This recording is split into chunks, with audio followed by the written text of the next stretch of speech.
Waktu itu bapak saya masih hidup, sekarang udah almarhum. Nah, dia punya kerja di gudang karoseri pembuatan mobil. Nah, saya doa malam, saya doa keluar rumah, syaratnya memang benar setiap malam, selama 7 hari keluar rumah, jam 12 malam, itu saya doa Bapak kami dengan pengakuan iman rasuli.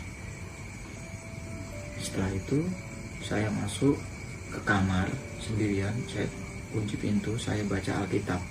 Saya baca Keluaran 20, 10 hukum Taurat. Nah, dari situ saya sedang berdoa. Tiba-tiba Tuhan Yesus datang di depan saya. Tuhan Yesus datang di depan saya, memegang tangan kanan saya. Dia berkata-kata seperti ini, kata Tuhan Yesus. Nak, mari ikut aku. Saya bingung, ikut kemana? Saya bingung, saya nggak mimpi itu. Jadi saya lagi duduk berdoa, tapi posisi berdoa. Nak, ikut aku. Saya bingung, tak ulangi lagi. Ikut aku kemana? Saya tanya, kemana Tuhan? Mari ikut aku. Tiba-tiba langsung roh saya keluar dari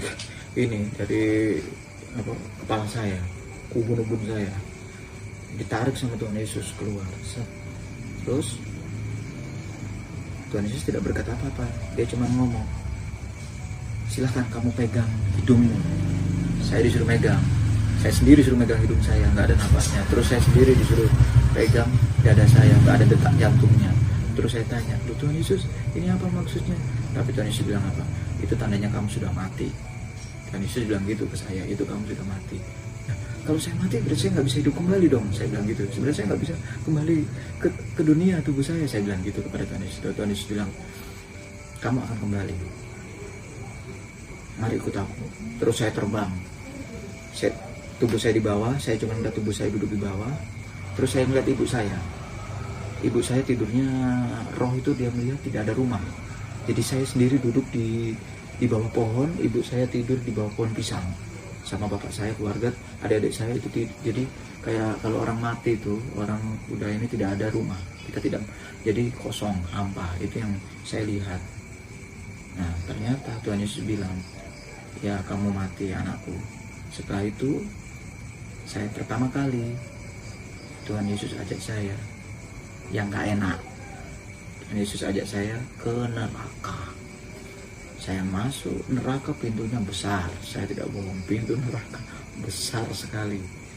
Saya di dalam neraka masuk, banyak lubang. Lubang-lubang di dalam neraka. Neraka seperti manusia. Di situ banyak lubang. Neraka ada yang jaga. Yang jaga itu tinggi sama seperti malaikat, kurang lebih 3 meter. Tapi kepalanya berupa binatang seperti serigala, beruang, macan, macam-macam. Setiap lubang yang menunggu mereka bawa pedang, tombak, dan sebagainya di situ. Perisai segitiga dia bawa, ada semua di situ. Saya diajak masuk Tuhan, tapi tidak ada yang bisa melihat Tuhan Yesus dan saya. Keren, saya disinari, tubuh saya disinari oleh cahaya Tuhan Yesus, saya digandeng sama Tuhan Yesus. Ada satu lubang, cuman saya mendengar orang yang dibakar teriak-teriak kesakitan. Itu yang saya lihat, karena api di situ ternyata tidak bisa padam. Api neraka itu tidak akan padam. Dia padam sesaat, dimasukkan lagi tubuh, memblok up, naik lagi. Habis itu daging-daging hilang, tinggal tulang-tulang. Habis itu begitu dia udah masuk ke dalam, dia naik ke atas, daging-daging nempel lagi jadi manusia. Nah, dia jadi manusia. Begitu dimasukkan sama yang jaga itu, didorong masuk ke api, dagingnya kebakar, jadi tinggal tulang-tulang kebakar, nggak akan mati. Setelah itu dia naik lagi kepanasan, dagingnya nempel lagi kayak manusia, didorong gitu terus beruntun sampai akhir Yesus akan datang. Tuh, Nah, pada saat di lubang berikutnya saya cuma lihat, yang saya ingat sampai saat ini, saya lihat seorang perempuan, dia menangis, dia panggil nama Yesus. Seperti seorang pelacur dalam cerita Tuhan Yesus itu. Seorang perempuan menangis, dia minta ampun. Aku cuman sedih, hati saya teriris-iris, saya cuma, Tuhan ampuni aku Tuhan Yesus, aku mohon ampun, di dunia aku sudah bikin dosa, di dunia aku sudah bikin salah Tuhan Yesus, ampuni aku ya Tuhan. Tuhan Yesus tidak mendengar, tapi saya mendengar cerita tangisan perempuan itu. Terus aku tanya kepada Tuhan Yesus, tapi Tuhan Yesus tahu. Saya tanya, Tuhan Yesus, kenapa Tuhan tidak mau membantu perempuan ini? Tuhan Yesus menjawab, sudah, cuman 2 kata, sudah terlambat. Saya tanya, kenapa sudah terlambat Tuhan? Pertobatan hanya bisa dilakukan pada saat hidup. Saat mati tidak akan ada pertobatan. Saudara-saudaraku sekalian, itu real, itu jawaban Tuhan Yesus. Ingat-ingat 2 kata, sudah terlambat. Itu jarang saya sebutkan ke orang-orang kalau saya berbicara langsung. Ini baru kali ini saya ngomong di video ini. Saya menyatakan semua yang saya rasakan dan saya alami itu real. Saya tidak menambah-nambahkan, tidak mengurang-urangi itu. Itu real dari saya tahun 2000. Sekarang udah tahun 2020, udah 20 tahun. Tapi tidak berubah. Saudaraku yang sudah pernah aku ceritakan, saudara-saudaraku yang di Kupang, nanti kalau lihat YouTube ini atau melihat video ini, silahkan tanyakan ke saya, perkataan saya sama atau tidak yang Anda dengar pada 15 tahun yang lalu, atau mungkin 13 tahun yang lalu yang udah pernah saya cerita, yang udah pernah dengar kesaksian saya yang mati suri ini. Silahkan komen, tidak apa-apa, saya tidak akan marah, karena memang tidak ada sedikit ditambahin, tidak ada dibulu, tidak ada. Sudah terlambat. Itu pesan dari Tuhan Yesus. Real. Pertobatan hanya ada di dunia. Saat kamu hidup, begitu kamu mau dipanggil, Yesus, aku serahkan nyawaku, itu masih diterima Tuhan Yesus. Tapi kalau kamu tidak menyerahkan hidupmu kepada Yesus, tidak ada jalan keselamatan. Saya ngomong tidak ngarang-ngarang. Sampai situ saja saya, kesaksian yang di neraka. Setelah itu saya diajak keluar sama Tuhan Yesus, ditunjukkan surga. Di surga itu luar biasa, saya tidak bohong. Di situ ada pohon rindang, saya mau masuk, baru kaki mau melangkah. Tuhan Yesus ditarik sama Tuhan Yesus. Jangan. Kenapa Tuhan Yesus? Saya tanya lagi, kenapa Tuhan Yesus? Kamu nanti sombong. Kalau kamu hidup, saya kembalikan ke dalam tubuh, hidup di dunia kamu akan sombong. Tuhan Yesus cuma ngomong gitu. Saya tidak bohong, asli. Akhirnya saya tidak masuk, saya cuma melihat aja. Saya cuma melihat dari luar, yang saya lihat ada pohon rindang, air mengalir, puji-pujian kepada Tuhan Yesus, sukacita, tidak ada tangisan. Tapi di situ ada sukacita yang luar biasa di dalam surga itu. Nggak begitu lama setelah melihat itu, pintunya sangat besar, warnanya putih, bersih. Surga itu beda sama neraka. Neraka warnanya hitam, yang jaga siluman-siluman di luarnya. Nah, kalau di surga yang jaga para malaikat yang ada sayapnya, itu nyata. Akhirnya saya yang ketiga diajak ke penghakiman terakhir. Nah, penghakiman terakhir itu dia menunjukkan 2 buku anak domba, warnanya hijau, besar sekali, mejanya besar, saya ulangi, kursi ada 2. Ternyata kursi, saya tanya, di situ ada timbangan. Di meja itu saya lihat sendiri ada timbangan. Ternyata timbangan itu untuk ukuran dosa sama ini, timbangan itu. Di situ ada timbangan. Di situ ada penantian. Nanti orang Nasrani meninggal nunggu Tuhan Yesus, dia ditaruh di penantian, bukan neraka, tapi penantian sampai Tuhan Yesus datang. Itu yang saya lihat nyata real. Saya tanya, itu kursi itu buat kalian yang keluarga nanti disidang berdua di situ, suami istri. Itu khusus untuk itu. Nah, Kalau dia tidak menikah, ya dia sendiri. Kalau dia menikah, ya berdua. Nah, kalau yang cerai gimana? Yang perceraian gimana? Itu hukumnya di dalam Tuhan. Tidak ada. Ini bukan saya marah-marah. Kalau tidak nikah sekalian. Kalau menikah, jangan coba-coba untuk bercerai. Mungkin bisa kita dicoba iblis. Kayak saya sendiri saya bersaksi. Saya pernah mengatakan kepada istri saya, ayo kita cerai aja kalau gitu. Tapi memang Tuhan luar biasa, tidak mengizinkan itu semua. Tuhan Yesus luar biasa. Perceraian hanya ada satu, di dalam kematian. Tuh yang benar. Ini kesaksian saya mengikut Tuhan Yesus. Setelah itu apa yang saya lihat di situ? Buku Anak Domba. Saya tanya, ini buku apa Tuhan? Ini buku kehidupan. Sebelum kamu melahirkan anak, sebelum kamu lahir, nama kamu sudah ada. Ternyata nama kita sudah ada di buku situ. Tuh, setiap orang seperti mungkin nanti kalian saudara-saudara di luar sana yang belum mempunyai anak, yang itu sudah Tuhan sediakan nama, yang terutama yang mengikut Tuhan Yesus. Nama itu sudah ada. Sebelum mulutmu berkata-kata, itu sudah ada di buku Anak Domba, real. Namanya A semua, B semua. Itu saya tidak bohong, saya lihat sendiri dengan mata kepala saya sendiri, real.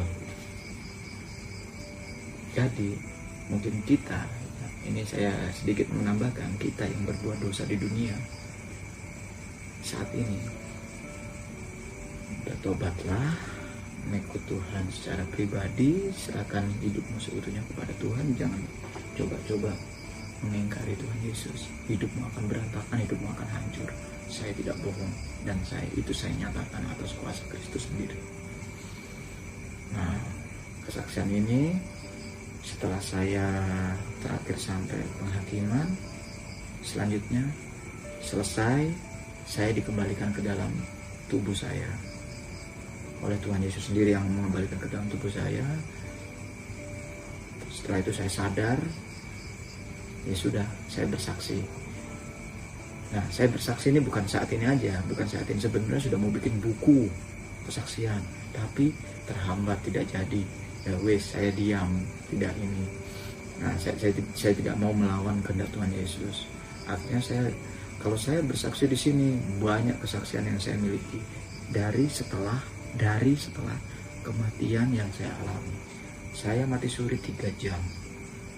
Bukan mati karena sakit, bukan mati karena kecelakaan, bukan, tapi benar-benar mati karena dipegang tangannya oleh Tuhan Yesus, diajakkan neraka, surga, dan penghakiman. Itu saudara-saudaraku, kesaksian saya. Cukup sekian, mungkin nanti bisa kita lanjutkan lagi. Terima kasih. Gimana, mau dilanjutkan lagi? Kesaksian masih banyak, dari situ tuh berlanjut gak karu-karuan sampai saya dikasih istri. Lanjut lagi aja, aku yang edit. Nah, ini saya mau berlanjut lagi tentang kesaksian saya setelah saya 21 menit. Setelah saya mati suri, itu saya berdoa kepada Tuhan. Saya tidak mengandalkan diri, tapi saya berdoa kepada Tuhan. Ceritanya saya minta saya masuk tentara dulu, masuk tentara. Saya dulu sombong. Saya pengennya yang gini, yang kuning. Kalau kuning kan, punya. Mungkin kalau sekarang saya udah gini. Kalau dulu saya kuning, saya udah gini. Maksudnya gini enggak apa, perwira. Tapi Tuhan beda. Tuhan kasih aku yang apa? Yang gini, yang merah. Itu yang paling rendah kalau di TNI, di tentara. Paling rendah sedunia. TNI. Kalau orang di sipil, seperti kalian mungkin kehidupan itu kalau kalian ibaratkan seperti pemulung. Paling rendah sedunia. Nih, Tuhan Yesus buat aku paling rendah. Tapi ternyata Tuhan punya rencana. Dari rendah ini, ternyata saya jadi kepala. Saya diangkat jadi kepala. Sampai akhirnya kesaksian saya bertubi-tubi. Dari situ, setelah saya masuk tentara ini, keinginan daging pengen gini, pengen kuning. Kuning ini apa? Bintara. Bintara itu punya anak buah. Anak buahnya itu merah-merah, itu buahnya ribuan. Tapi Tuhan bilang, kamu pasti sombong, kamu ya. Nah, ternyata benar. Tuhan Yesus berkehendak beda. Itulah Tuhan Yesus. Dia akhirnya menjadikan saya terendah di dunia, akhirnya teruji terendah di dunia. Nah, dari situ saya setelah masuk tentara, saya ingin mempunyai seorang istri. Saya dinas di Bogor, dapat seorang cewek ngejar-ngejar saya, tidak jadi. Terus saya dinas ke Aceh, saya berangkat ke Aceh, ada cewek juga ngejar-ngejar saya, tidak jadi. Nah, terus dinas ke Madiun, baru kenal sama istri saya yang saat ini. Tapi sebelum itu saya minta kepada Tuhan Yesus, saya ingin pasangan hidup tidak lebih tua dari saya 5 tahun atau 1 tahun, tidak lebih muda dari saya yang jauh. Tapi saya kalau boleh selisih 1 tahun saja Tuhan Yesus, lebih muda dari saya 1 tahun. Ternyata doa saya terkabul, saya tidak bohong. Saya lahir tahun 79, istri saya 80. Saya bulan September, istri saya bulan Agustus. Saya 25 September, istri saya 9 Agustus tahun 80. Setelah istri saya dari muslim, keluarga muslim, sampai saat ini keluarganya muslim semua, banyak yang muslim. Istri saya mengikut Tuhan Yesus tahun 2004 setelah kami menikah. Istri saya umur 25, istri saya umur 24, kami menikah. Dari situ saya berdoa kepada Tuhan Yesus. Berdoa saya apa? Minta anak. Tidak disangka-sangka Tuhan Yesus memang luar biasa, keren habis. Dia kasih aku anak tidak disengaja, tidak dicek dokter, kandungan tidak tahu. Selama 3 bulan tidak pernah cek. Ketahuannya saya dinas di Papua. Istri saya pergi ke rumah sakit sendiri, dicek sama dokter, loh ini ada kandungannya, anak saya yang pertama. Dia naik-naik pohon, tidak tahu kalau dia sudah mengandung. Nah, dari situ Tuhan tetapkan anak saya yang pertama Oktober tahun 2015. Tahun 2005. Setelah saya nikah 2004, 1 tahun kemudian saya dapat putra. Namanya Lingga Permana Aditya Pelo. Dia lahir bulan Oktober tanggal 16 tahun 2005. Saya berdoa lagi, Tuhan Yesus sediakan anak kedua, lahir tahun 2007. Ajaibnya, anak saya yang kedua, tanggal lahirnya, bulannya, tanggal lahir dan bulan itu sama dengan saya. 25 September, beda tahunnya. 25 September, dia tahun 2007, aku 1979. Itu doang. Dari situ bertahap Tuhan Yesus berkati aku sampai jatuh pada tahun 2013 setelah saya bergumul dengan keluarga. Saya juga kejam sama istri, sama anak. Waktu saya masih labil, saya masih umur 25 sampai 30. Saya masih suka mukul anak waktu kecil, tapi tujuan saya bukan untuk nyiksa, untuk mendidik. Begitu dia sudah menjalani SMP, sampai saat ini saya belum pernah memukul anak lagi. Saya sudah bertobat, saya tidak mau menyentuh anak saya sampai saat ini. Dari situ aku makin hari makin kesini diberkati oleh Tuhan Yesus. Dari saya punya anak 2 itu jauh. 2013 saya mengalami kecelakaan. Jariku hancur, saya tabrakan di ujung genteng. tanganku patah. Itu motorku hancur, tapi Tuhan Yesus selamatkan, Tuhan pakai sampai saat ini. Setelah itu masalah sekolah. Saya disekolahkan pangkat setingkat lebih tinggi. Dari yang gini, jadi kuning. Tapi gagal. Itu 2014 setelah saya tabrakan. Itu kegagalan itu rasanya menyakitkan. Saudaraku semua, saya sampai frustasi. Tidak begitu lama saya dilangkahi sama adik-adik atau junior saya di dalam kedinasan saya. Nah, tapi dari itu semua, ternyata Tuhan Yesus bukan mencobai saya, tapi mengajarkan saya untuk merendahkan diri, nyata dan real. Dari kegagalan itu,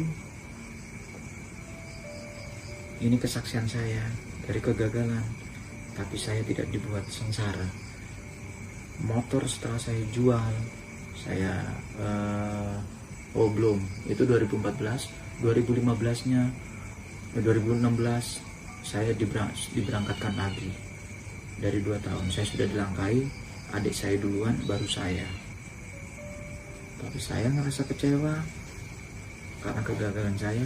Akhirnya dari situ saya jual kendaraan saya yang saya modif waktu itu, kendaraan saya. Sangat luar biasa. Akhirnya dibeli sama orang Sentul, dia menang kontes di mana-mana kendaraan saya. Ini kesaksian saya, motor dijual seharga mobil 75 juta, dibeli orang-orang Sentul, motor saya modifan. Ini enggak kasih tahu, ini cuma suatu kesaksian aja. Itu enggak membawa orang lain, tapi kesaksian saya. Setelah itu, dari situ saya dapat mobil kendaraan, mobil tua, tapi tidak sengaja. Itu gara-garanya saya beli mobil, saya kira istri saya mau melahirkan anak yang ketiga. Di dalam hati saya berpikir, kalau anak saya 3, masa saya harus keluar pakai motor? Satu keluarga. Itu dalam hati. Tuhan sediakan. Akhirnya Tuhan kasih mobil, biar bisa kita pergi berempat pakai mobil. Tidak kehujanan, tidak. Tuhan kasih itu. Sehebat itu Tuhan Yesus. Uang tidak dari mana-mana, tapi hasil kita ngumpul. Bukan dari harta kekayaan, bukan dari warisan, tidak, tapi dari mengumpulkan. Nah, setelah itu dengan waktu yang bertubi-tubi, saya dapat rumah ini yang sekarang saya buat kesaksian ini. Itu bersamaan setelah saya dapat mobil tahun 2015 bulan Oktober. Tuhan kasih mobil tahun Novembernya saya dikasih rumah ini. Belum jadi waktu itu yang saya buat ini. Setelah itu berikutnya bulan Desembernya saya panggilan sekolah. Tuhan Yesus punya rencana. Tuhan Yesus punya rencana yang terbaik. Yang ngasih aku mobil, yang ngasih aku rumah, yang ngasih aku pangkat lebih tinggi. Karena mungkin Tuhan sudah menganggap aku tidak sombong lagi. Seperti itu, saudara-saudaraku semua. Dari situ saya sekolah 2016, beralihlah pangkat saya satu tingkat lebih tinggi, kuning. Yang tadinya awal yang saya ceritakan tadi, yang aku pengen masuk pendidikan begini, tidak Tuhan izinkan. 19 tahun kemudian baru Tuhan izinkan. Bayangkan saudara-saudara, dari tahun 2000 sampai tahun 2019, mohon maaf, 16 tahun. Dari tahun 2000 sampai 2016 baru saya mencapai pangkat yang saya inginkan waktu tahun 2000. Itu saudara-saudara. Tapi Tuhan Yesus luar biasa, benar-benar luar biasa. Nah, dari situ naik grade saya. Kami sama teman-teman diajukan sekolah juru montir udara. Biasanya mekanik tidak ada brevet, atau mungkin ya seperti tunjangan, tetapi kami bertiga diajukan. Tuhan Yesus lagi-lagi membuat luar biasa. Tuhan Yesus lagi-lagi membuat saya bukan menjadi ekor, tapi saya jadi kebukti real. Dari 3 saudaraku, salah satunya ini juniorku yang mendahului aku. Juniorku 1 tahun yang mendahului aku angkatnya. Tadinya saya minder, tapi habis itu Tuhan Yesus membalikkan semua itu. Dari 4 orang yang diusulkan, 4 orang yang hanya nama Puguh Andreas Pelo yang berangkat, nama saya. Dari keempat ini hanya saya yang anak Tuhan. Mas Ani, semua mohon maaf, saudara kita. Tuhan utamakan saya. Akhirnya saya berangkat tes di Mabes TNI di Halim. Sampai sana saya diragukan. Tapi lagi Tuhan Yesus luar biasa. Yang lain sudah selesai tes, hanya Puguh Andreas Pelo yang terakhir tesnya. Karena apa? Tensinya naik. Tensinya 140 per 100. Takut kalau seumpama semata atau lari, bisa-bisa kalau tidak kuat langsung take up, mati. Tapi Tuhan Yesus lagi-lagi punya rencana yang dahsyat. Saya disuruh minum air jeruk dengan ketimun. Tiba-tiba 10 menit kemudian, 15 menit kemudian, apa yang terjadi? Turun normal 130/80 normal. Akhirnya saya ikut lari sendiri. Hasilnya terbaik dari kawan saya yang dari Bogor tes. Kawan saya ada 9 orang, 2 orang yang terbaik, Puguh Andreas Pelo dan temannya yang lain. Tuhan Yesus luar biasa. Dari situ kembali lagi Tuhan Yesus buktikan. Harusnya tahun ini ada sekolah yang seperti saya, tapi Tuhan Yesus tahan, tidak ada. Harus tahun depan. Berarti sudah 2 tahun saya dengan dia, makin jauh. Tuhan Yesus luar biasa. Aku sama dia bedanya cuman setengah tahun, 1 periode kalau di tentara. Dia naik pangkat nanti 2 Sertu 2021 bulan April. Sedangkan saya bulan Oktober.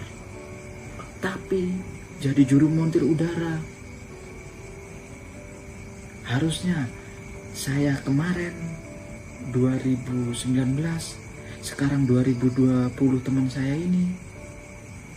Kalau teman saya ini masuk, berarti saya dengan teman paling selisih sama, hampir 6 bulan, 7 bulan. Tapi Tuhan tidak mau. Tuhan Yesus akhirnya membuat kami jauh. Kembali lagi seperti 1 tahun lebih. Nanti 2021 bulan Februari baru ada tes ulang. Juru montir udara diusulkan. Kawan saya, adik saya yang mendahului saya tadi. Memang Tuhan Yesus luar biasa. Nah dari situ sampai detik ini, sampai hari ini, itu saya belum apa-apa.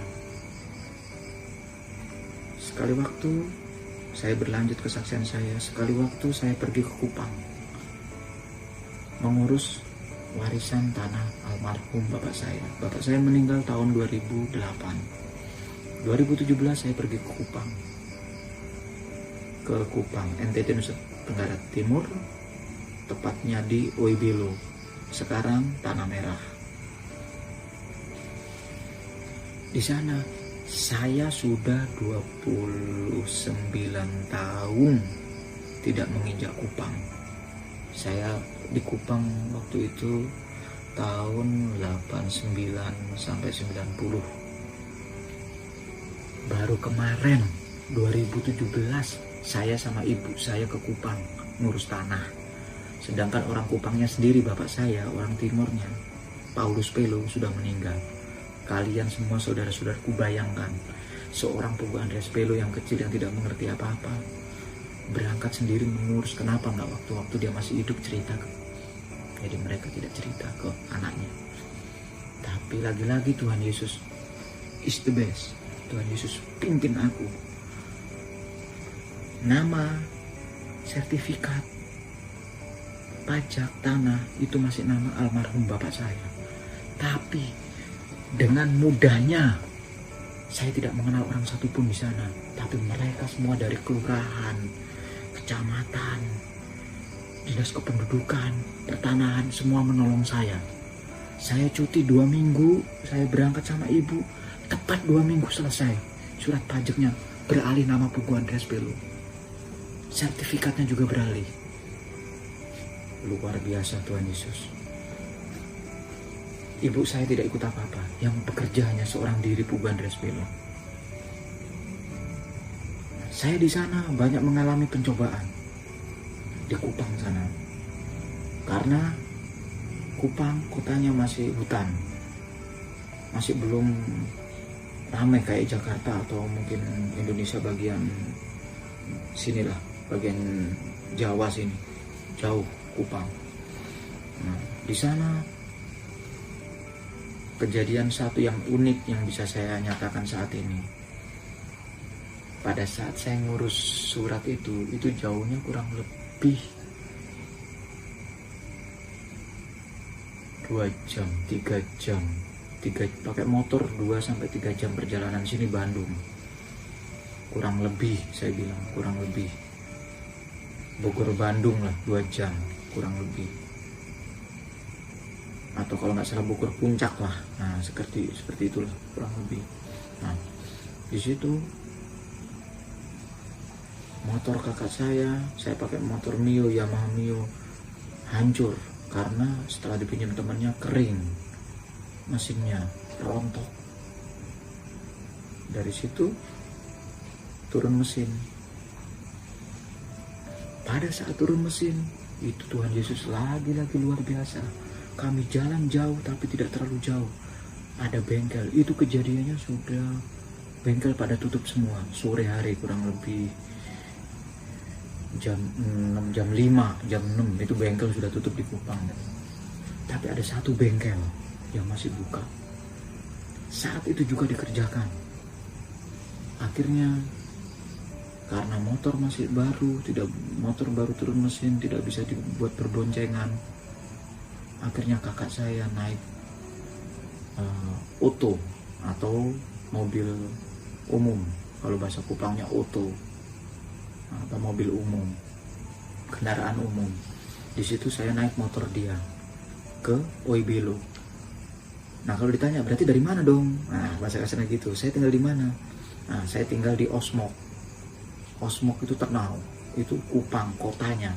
Saya pergi ke kecamatannya. Nah, Oibelo itu tanah merah ke kecamatan. Tanah saya ada di kecamatan, daerah kabupaten, kecamatan. Tuh kejadiannya. Begitu saya pulang dari sana, saya pulang kembali ke Kupang. Kakak saya dijemput oleh temannya, guru. Mereka berdua guru, teman guru juga. Dia pakai motor TX gitu, kalau nggak salah motor laki. Nah, dia pergi duluan. Saya mengejar, tidak dapat. Akhirnya saya telepon adik saya, ponakan saya, minta tolong dijemput karena saya di tengah hutan. Dijemput oleh dia, saya coba motor, nyala. Terus saya bilang, udah kamu pulang aja, saya bisa sendiri. Ternyata 50 meter mati.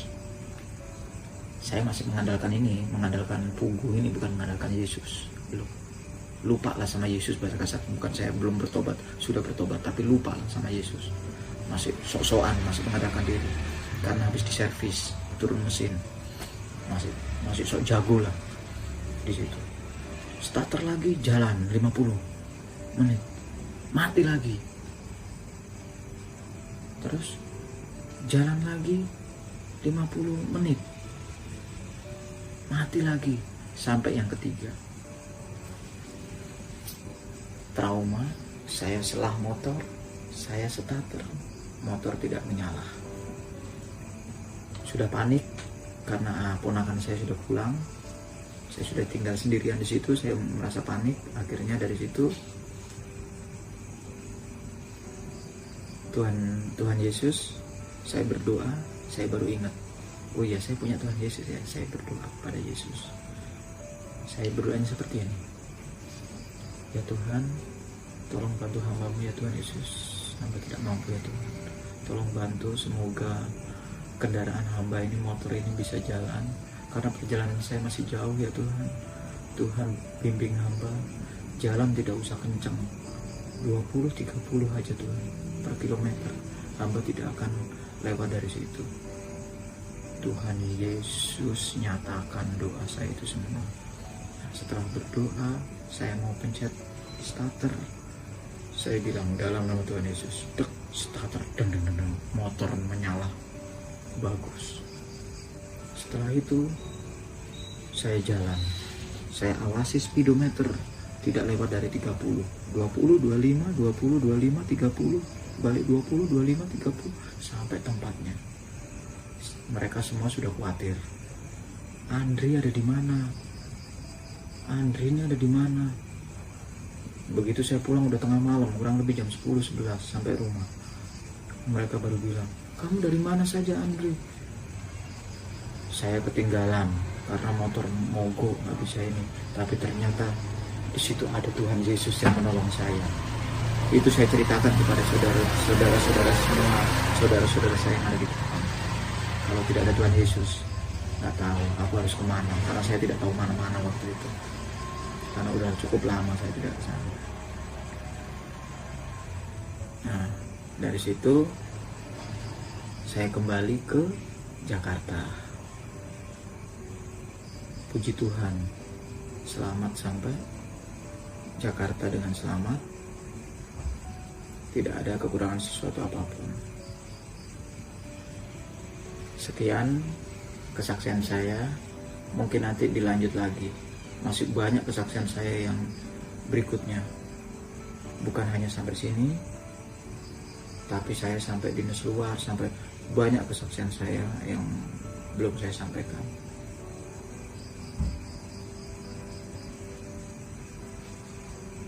Kasih tahu. Oh, iya, sekian saksian Mau dilanjutin? Masih panjang, masih banyak. Itu baru sampai setahun. Oh ya udah boleh lah. Itu masih ada waktu. Kalau masih jam sampai jam 11 ya. Iya. Masih ada waktu. Ini jam 22.38. Sampai jam 11. Iya, setengah jam lagi lah. masih mau dilanjutin? Lanjut. Ya, nggak Ya udah nggak apa-apa, lanjut juga. Sekalian. sekalian lagi kalau mas sekalian. Nah, aku lanjutin kesaksian saya. Dari kesaksian saya pulang dari Kupang itu, makin kesini, puji Tuhan, saya diberkati. Nah, waktu setelah saya sekolah setelah selesai proses, hampir selesai sekolah juru montir udara, saya latihan simulator. Saya belajar simulator helikopter. Nah, dari situ itu luar biasa. Kembali lagi Yesus yang luar biasa, terdahsyat, memakai teman saya, saudara saya, bukan sesama seiman dengan saya, orang Medan. Nah, dia menyampaikan ke saya, bukan ke teman-teman saya yang lain, tapi kepada Puguh, karena yang Nasrani saya aja. Dari sekian orang, 9 orang ini cuma saya yang Nasrani, anak Tuhan sendiri. Nah itu, wih, luar biasa cuy. Saudara-saudaraku, Tuhan Yesus luar biasa, dibuktikan dalam dunia ini, real, nyata. Nah, dari situ saya dikasih tahu, saya dipanggil, Puguh, kamu kalau dinas luar, kamu berdoa. Doanya sederhana, minta kepada Tuhan Yesus semoga pesawatmu itu tidak tidak trouble atau tidak mengalami permasalahan. Itu tak ingat-ingat orang itu. Dia mengingatkan saya seperti itu. Serahkan hidupmu pada Tuhan Yesus, Pugu. Nah, aku ucapkan terima kasih kepada kawanku yang mengatakan itu. Begitu saya buktikan setelah saya selesai sekolah. Awal saya dinas luar. Awal saya berangkat dinas ke Makassar bawa pesawat. Dari Bogor sini saya dinas di Bogor ke Makassar bawa pesawat. Pesawatnya namanya Super Puma. Helikopter Super Puma. Silakan kalau saudara-saudara mau lihat Super Puma seperti apa, silakan cari di YouTube. Super Puma. Saya waktu itu bawa Super Puma Hotel 3213 atau 3213. Itu pesawatnya long body, jadi pesawatnya panjang. Puji Tuhan, sampai Makassar selamat, tidak ada satupun kendala di perjalanan. Dari Bogor saya landing Surabaya. Revenue Surabaya, saya landing Balikpapan. Dari Balikpapan saya dari Balikpapan saya ke Lombok. Dari Lombok semalam baru saya ke Makassar, Sulawesi. Itu dinas saya setelah saya sekolah. Bertubi-tubi saya akhirnya itu bulan November. Bulan Desembernya setelah Natal, Januari, setelah libur saya dapat kabar, Pugu, bisa gantikan gak seniormu? Saya berangkat dinas ke Pekanbaru Riau. Saya ke Pekanbaru Riau menggantikan teman saya. Di sana lagi Tuhan Yesus sertai. Di sana saya mengawaki pesawat yang terbaru, namanya C1A. Apa C1A itu? Itu Super Puma, tapi sudah terbaru. Instrumennya sudah tidak menggunakan analog, tapi sudah menggunakan digital. Itu C1A AS332. Dalam 2 minggu aku belum mengerti pesawat itu, belum pernah terbang sama itu, tapi lagi Tuhan Yesus ajarkan aku untuk belajar dan berdoa dan bersabar. Aku menguasai. 2 minggu kemudian pesawat itu diganti dengan namanya C1A, diganti namanya C1 biasa atau mungkin Super Puma, tapi pesawatnya Hotel 3211. Di situ saya diberkati lagi, pulang dengan tidak kekurangan. Saya kalau dinas 1 bulan di luar, baru 1 bulan pulang. Jadi saya kalau di luar 1 bulan dinas saya selama 1 bulan. Akhirnya saya pulang ke home base. Tidak begitu lama, saya disuruh berangkat lagi ke Biak, latihan 3 minggu. Saya berangkat ke Papua. Lagi saya bawa pesawat. Hotel 3213 lagi ke Papua, ke Biak. Pasnya di Biak, bukan Papua sih, agak kesana dikit lah. Nah, di Biak. Saya di sana 3 minggu. Di sana lagi saya anak Tuhan sendiri. Akhirnya saya ibadah apa? Ibadahnya waktu itu online. Puji Tuhan, saya bisa ibadah online. Sudah ada PSBB, ada COVID-19. Setiap saya turun di landasan, kami disemprot. Putar badan, disemprot. Seperti itu. Tapi puji Tuhan, besar nama Tuhan Yesus. Sampai detik ini kami puji Tuhan tidak kena namanya COVID-19. Itu semua atas kebesaran Tuhan Yesus yang menyertai kita semua. Tuh, kehebatan kita di dalam Tuhan Yesus itu seperti itu, nyata di dalam dunia ini. Nah, setelah itu saya pulang, ganti pesawat di Makassar.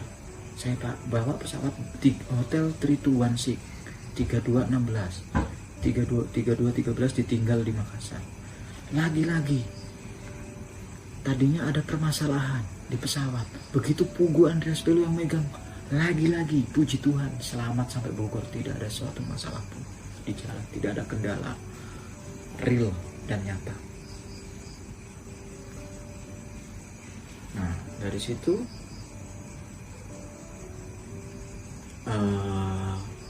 saya baru nyampe, baru sebulan kurang lebih, suruh berangkat kembali ke Makassar, dinas lagi sebulan. Nah, terakhir kata kemarin baru saya pulang dinas dari Makassar.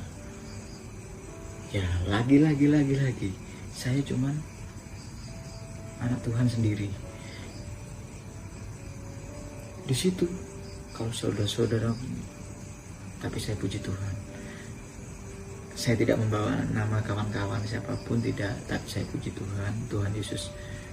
Saya punya Tuhan Yesus, saya sangat bersyukur. Saya punya Tuhan Yesus yang hidup, saya bersyukur. Ya nyata, memang nyata, dan dia hidup sampai saat ini. Aku di sana, dari 7 orang, saya sendiri anak Tuhan Yesus.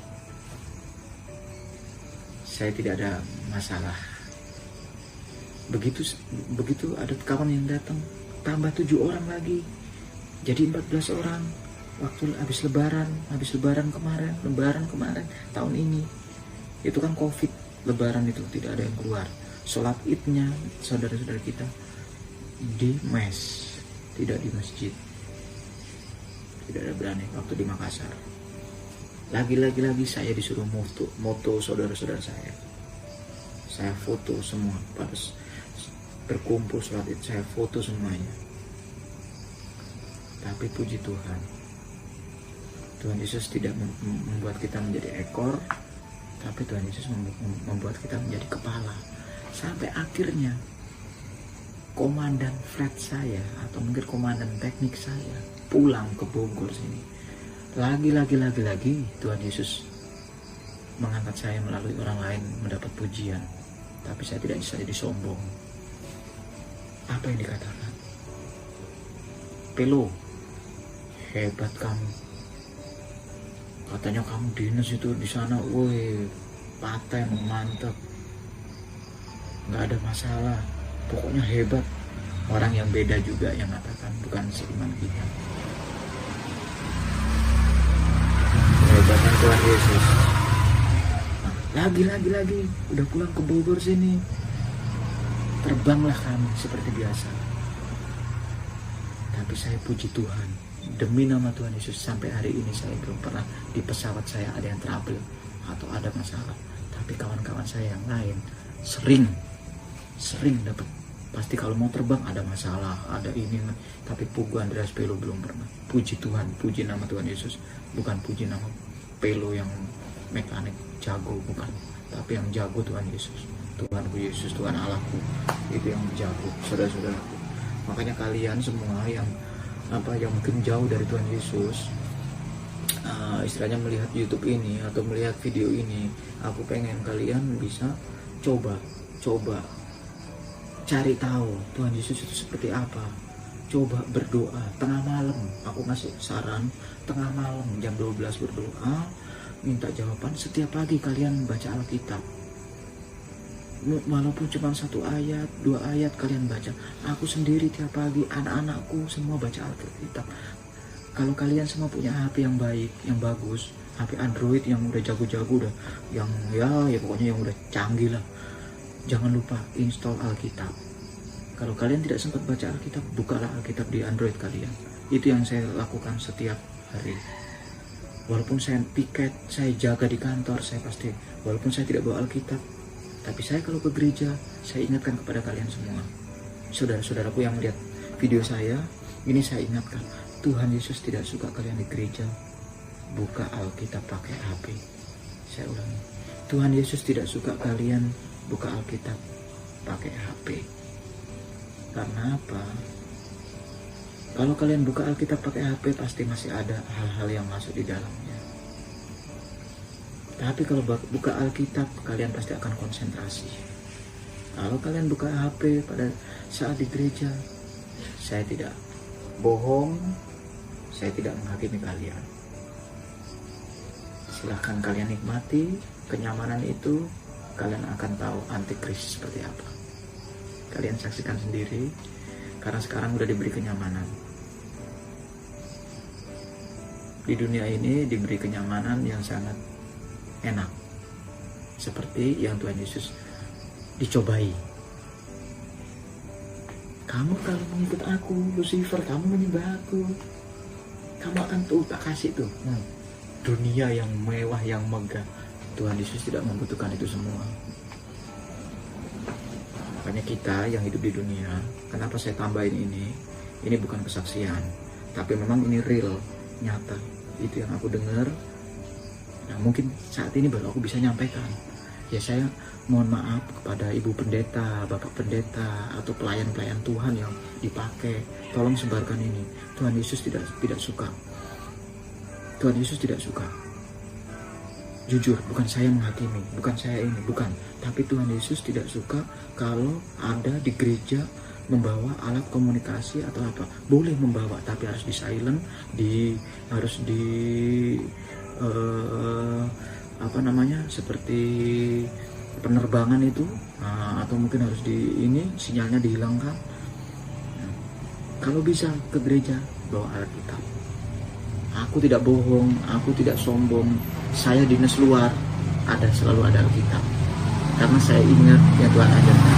Jadi walaupun saya dinas luar, saya ke gereja tanpa keluarga saya pasti ke gereja. Kalau di Pekanbaru, di Makassar, di Papua, saya cari gereja, saya pasti bawa Alkitab. Saya tidak malu, saya jadi anak Tuhan Yesus. Itu saya nyatakan. Di Pontianak, itu battle semua di Pontianak. Saya pernah bersaksi di Pontianak juga.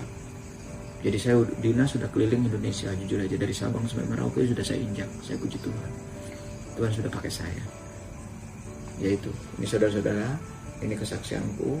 Semoga kalian semua nanti bisa menjadi anak-anak Tuhan yang setia, menjadi anak-anak Tuhan yang benar-benar berbakti.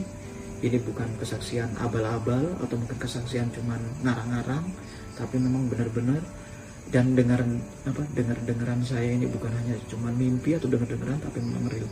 Tuhan Yesus tidak suka itu. Tuhan Yesus mau yang terbaik. Itu aja aku menyampaikan pesan Tuhan Yesus. Dan jangan lupa yang aku tadi pesan, pertobatan tidak ada dalam kematian.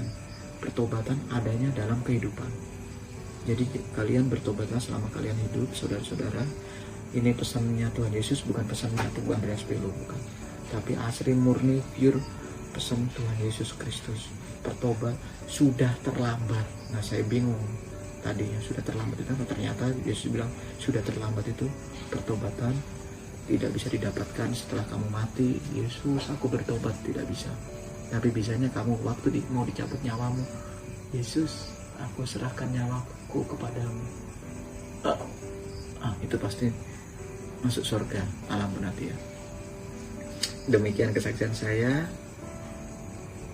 Mungkin nanti kalau saya ada kesaksian lain di waktu-waktu berikutnya, akan saya buat lagi video yang lebih bagus, yang lebih berkesan. Tapi saya akan minta izin kepada Tuhan Yesus dulu, karena ini bersaksi untuk Tuhan Yesus, bukan untuk diri saya. Saya pengen jadi orang hebat. No, tidak.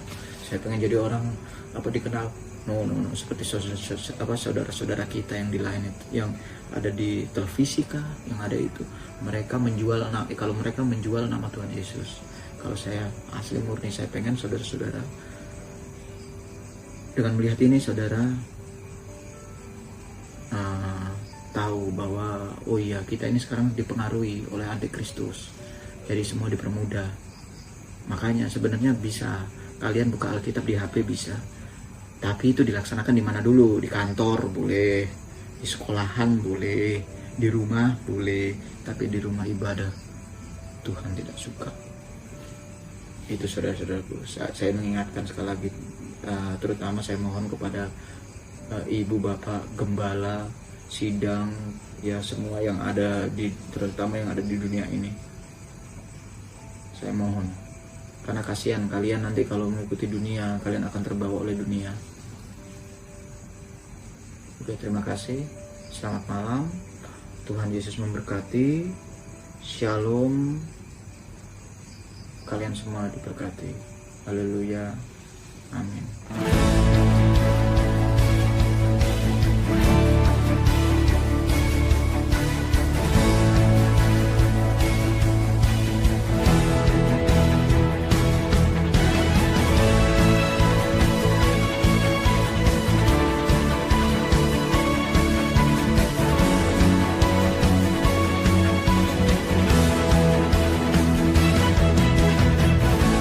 Kasih setiamu nyata bagiku,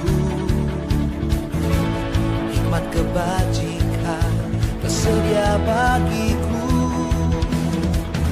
Sebab Tuhan sanggup limpahkan segalanya, dan anugerahnya sangat besar bagiku. Aku diberkati, aku dilimpahi, karena Tuhan sanggup untuk menyediakan. Aku diberkati, aku dilimpahi atas sempurna anugerah Tuhan bagiku.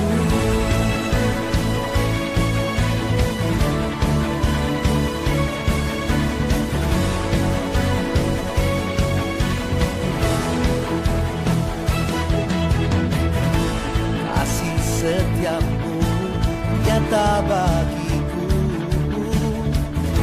hikmat kebajikan tersedia bagiku. Sebab Tuhan sanggup limpahkan segalanya, dan anugerahnya sangat besar bagiku.